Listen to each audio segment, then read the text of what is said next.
Hey again, and welcome back to part 4 of our extension renovation journey. Alright, so picture this. Rain pouring down all morning since we opened our eyes at 5 AM. We're like, well, there goes our concrete pour for the day, but then reality hits us like a ton of bricks. If we delay this, it's going to set us back weeks trying to line up 3 trades again. So after some serious weather app stalking, we as builders looked at each other and went, you know what, let's roll the dice. We rallied the troops, concreters, concrete pump, the concrete truck delivery. They're all looking at us like we've lost our marbles, we're a bunch of crazy guys. Honestly, part of us wondered if we had too. But hey, where's the fun without a bit of crazy, right?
So if you're sitting there right now wondering why we're standing around on site when the concreters probably have this job under control, here's a few fun facts about the concrete. You can understand why. When heavy rain hits during the stages of finishing the concrete, it can spell trouble. So here's the lowdown. 1.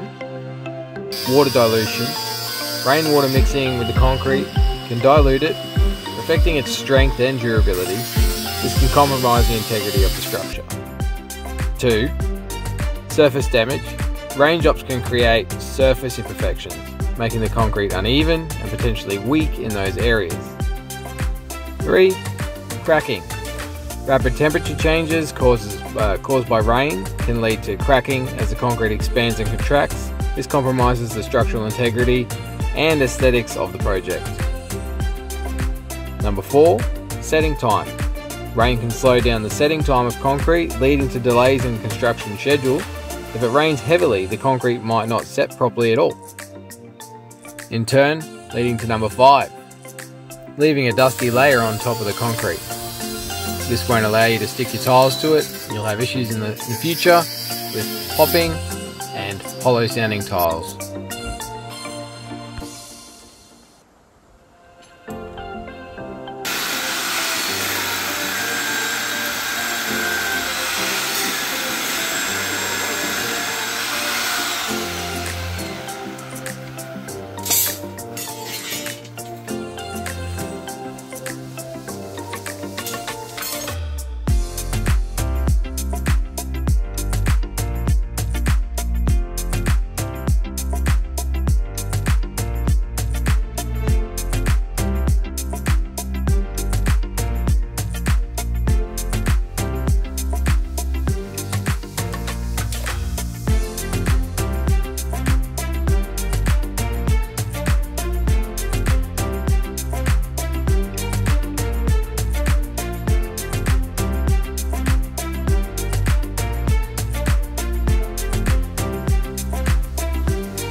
So here's where Nikki and I test our backup plan. Fingers crossed we won't actually need it, but in case it rains, we're going to use this plastic to cover up the concrete, just to make sure that it doesn't get wet while we're trying to finish it.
So I've just got the mattock digging out this little trench in front of the slab. What we're going to be using this for is a drainage channel, as well as a additional layer of protection between the termites and the frame of the structure.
Right, so this is the moment where the concreter turns around and says, "Hey, it's cured enough."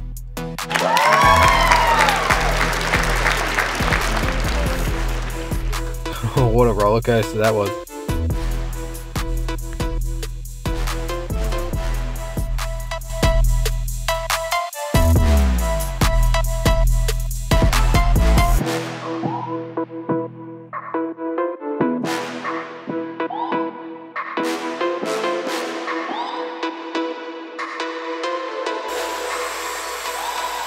Thanks for your likes and comments, really appreciate the support. Keep an eye out for part 5 coming up soon. See you in the next one.